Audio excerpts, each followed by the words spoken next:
చరిత్రలో నిలిచిపోయింది. ఎందుకంటే అది మామూలు పోరాటం కాదు, భారతదేశ చరిత్రలో అంతిమ పోరాటం.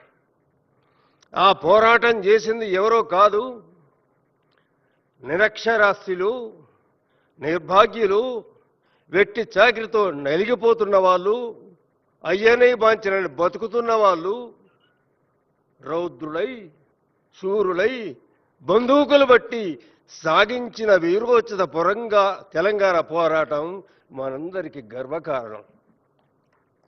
కానీ చరిత్రలో మరుగున పడిపోతున్నది, చరిత్ర విస్మరిస్తున్నది. కొంతమంది రకరకాలుగా దానికి చెబుతున్నారు. ఆనాడు పుట్టనివాడు గిట్టనివాడు ఎవడోడ ఉన్నాడు, నేనే వారసుని అనుకుంటాడు. ముఖ్యమంత్రి గారి దృష్టికి ఒకటి తెస్తారు. నాకు ఇది చెప్పొద్దు అనుకో, టైం లేదు చెప్తున్నా. ఎందుకంటే నేను పుస్తకాల్లో రాశాను. 1857లో రామ్జీ గోండు 1857 పోరాటాలు చేస్తుంటే అక్కడి నుంచి వాళ్ళంతా కొంతమంది ఓడిపోయి పారిపోతుంటే మన నిర్మల్ దగ్గర ఆశ్రయం కోసం వస్తుంటే రామ్జీ గోండు వాళ్ళకు ఆశ్రయం ఇచ్చి అతను కూడా తుపాకులు బట్టి పోరాటం చేస్తే అతను నిజాం సైనికులు పట్టుకొని 3 రోజుల పాటు ఉరిదీసి ఎలా తీశారు.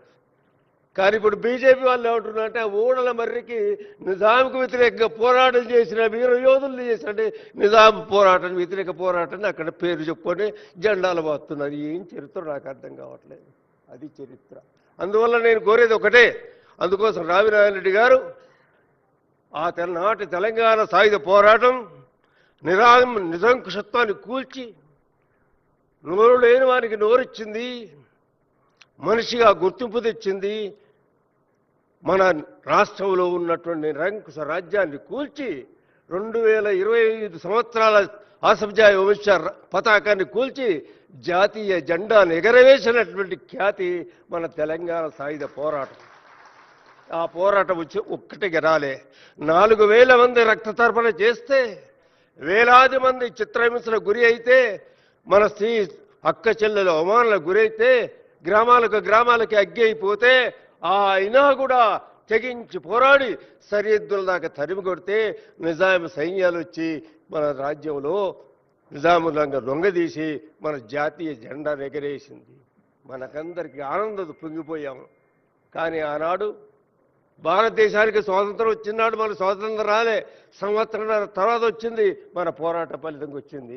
కానీ ఆ పోరాటాన్ని మనం గుర్తించలే. ఈనాటికి స్వాతంత్రం మన 1945 సెప్టెంబర్ నాడు ముఖ్యమంత్రి గారు 1948 సెప్టెంబర్ నాడు ఈ హైదరాబాద్ రాష్ట్ర ప్రజలకు స్వాతంత్రం వచ్చిందని చెప్పట్లేదు. మనం చెప్తున్నాం 1947 చెప్పుకుంటున్నాం, కానీ మన స్వాతంత్రం వచ్చింది మనం చెప్పుకోలే పరిస్థితులు ఎందుకో నాకు తెలియదు. అయితే ఇక్కడ ఒకటి చెప్తున్నాడు, అదే పరిస్థితి 1975 ఉన్నది. ఎందుకంటే ఆంధ్రప్రదేశ్ ఇక్కడ జరిగిన పోరాటం ఇది భారత ప్రభుత్వానికి వ్యతిరేకంగా ఇక్కడ కమ్యూనిస్ట్ పార్టీ పోరాటం చేసింది కాబట్టి దాన్ని మేము గుర్తించబోమన్నారు.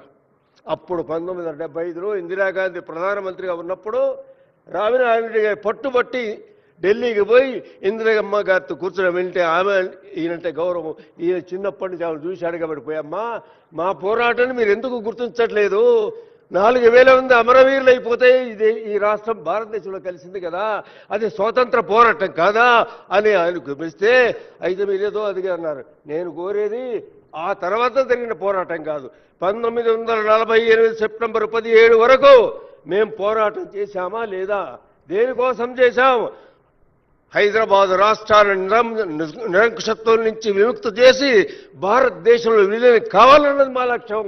దానికోసం 4000 మంది అమరులు అయ్యాము.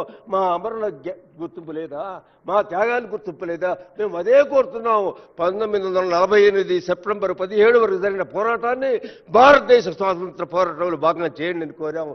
వెంటనే అంగీకరించింది. ఆనాడే భారత ప్రభుత్వం దాన్ని భారత స్వాతంత్ర పోరాటం చేసింది. తర్వాత రావిరెడ్డి గారు అడిగారమ్మా ఇందిరాగాంధీ గారు, అది బాగానే ఉంది, మరి ఆ పోరాటంలో అనేక మంది మరణించారు, వారి వారసులు ఉన్నారు, వాళ్ళు కూడా చాలామంది చిత్రహింసకు గురయ్యారు, బాధలకు గురయ్యారు, వాళ్ళ స్వాతంత్ర సమయోధులు గుర్తించరా, వాళ్ళని స్వాతంత్ర పెన్షన్లు ఇవ్వరా అని అడిగారు. ఓకే తప్పగిస్తున్నారు. అయితే మీరే చైర్మన్ చెప్పండి, ఎవరెవరో పోరాటంలో మేము ఇస్తా అంటే నేను కాదు, గోవిందరావు షరఫ్ను పెట్టంటే గోవిందరావు షరఫ్ను చైర్మన్గా రావిరెడ్డి పెట్టేస్తే రావినారెడ్డి కారణంగా మహారాష్ట్రలో, కర్ణాటకలో, తెలంగాణలో ఈనాటి వరకు దాదాపు 15-16 మంది స్వాతంత్ర సమరయోధులుగా గుర్తించబడి పెన్షన్ పొంది ఉన్నారంటే అది రావినారెడ్డి గారు చేసినటువంటి కృషి. రెండవది అయిపోయింది, మూడవది అన్నాడు రావినారెడ్డి గారు అనుకున్నారు, మా చరిత్ర అయిపోతుంది, పెన్షన్లు వచ్చినాయి, ఏదో ఒక గుర్తింపు వచ్చింది, మరి ఈ చరిత్రను రకరకాలు చేస్తున్నారు, మరుగున పడిపోతుంది, దీన్ని సుస్థిరంగా భావితరాలకు భద్రపరచాలంటే అమరవీరుల స్మారక ట్రస్టును స్థాపించాలని సంకల్పించి ఆనాడు ఉన్నటువంటి 37 మంది ముఖ్యులతో చేసి ఒక ట్రస్టును ఏర్పాటు చేసి, ఈ ట్రస్ట్ యొక్క లక్ష్యం నాడు తెలంగాణ సాయుధ పోరాటం, ఆనాడు ఉన్న రాష్ట్ర పరిస్థితులు, ఏ విధంగా స్వాతంత్రం వచ్చింది, ఎన్ని త్యాగాలు చేశాం, భావితరాలకు చెప్పాలంటే మనం దాన్ని భద్రపరచాలంటే దానికి సమాచారం సేకరించాలి, పుస్తకాలు సేకరించాలి, చిత్రాలు సేకరించాలి, ఫోటోలు సేకరించాలి, పర్మనెంట్గా ఎగ్జిబిషన్ పెట్టాలి. ఒక గ్రంథాలయం దానికి సెక్రటరీగా ఉన్నారు, కొంత వసూలు చేశాం. ఏది ఏమైనా సరే అనుకున్నప్పుడు రావినారెడ్డి గారు అస్తమించిన రోజున చరిత్ర ఎలా చెప్పిందో, ఎవరెవరు ఎంత చెప్పారో నా విషయంలోకి పోను. ఒక ముఖ్యమైన చెప్పాడు, జయపాలరెడ్డి గారు నా మిత్రుడు, తెలంగాణ వైతాలు కూడా, రాజకీయ వైతాలు కూడా ఎవరన్నా ఉన్నారంటే అది రావినారెడ్డి అన్నాడు. ఆనాడు కాంగ్రెస్ పార్టీ అధ్యక్షుడిగా ఉన్న వెంకటస్వామి గారు అన్నారు, నేను ఈ పార్టీ అధ్యక్షుడిగా ఉన్నానంటే ఈ పార్టీ స్థాపించిన వ్యక్తి రావినారెడ్డి గారు అన్నారు. సరే అయిపోయింది. ఆయన చనిపోయే రోజున నాటి ముఖ్యమంత్రి జనార్దన్ రెడ్డి గారు అన్నాడు, రావినారెడ్డి గారు మరణించారు, ఆయన ఆశయం, చివరి ఆశయం ఏదైతే ఉందో దాన్ని అమరవీరుల ట్రస్ట్ స్థాపించబోతున్నారు. కేంద్ర హోంశాఖ మంత్రిగా ఉన్నటువంటి శివరాజ్ పాటిల్ గారు ప్రారంభోత్సవం చేశారు. వారితో పాటుగా ముఖ్యమంత్రిగా వైఎస్ రాజశేఖర రెడ్డి గారు ఈ ప్రాంగణానికి చేశారు. వారితో రావినారెడ్డి ఆశయం ప్రకారం ఈ బిల్డింగ్ నిర్మించాం, కార్యక్రమాలు చేస్తున్నాం, ప్రతి సంవత్సరం చేస్తున్నాం, సదలు గోష్ఠులు చేస్తున్నాం, ఇంకా చేయాల్సింది చాలా ఉంది.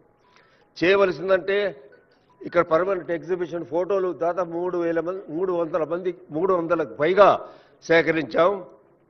అలాగే పుస్తకాలు సేకరించాం, లైబ్రరీ నడుస్తుంది. ఇప్పుడు ఇంకా అభివృద్ధి చేయాలి. నిరంతరం ఈ హాల్లో ఏదో ఒక కార్యక్రమం, సమావేశాలు, సాంస్కృతిక కార్యక్రమాలు చేయాలి. తప్పుదారిపోతున్నది ఒక వేదిక కాబట్టి. ఎవరు చెప్పారు? సరే వస్తుంది.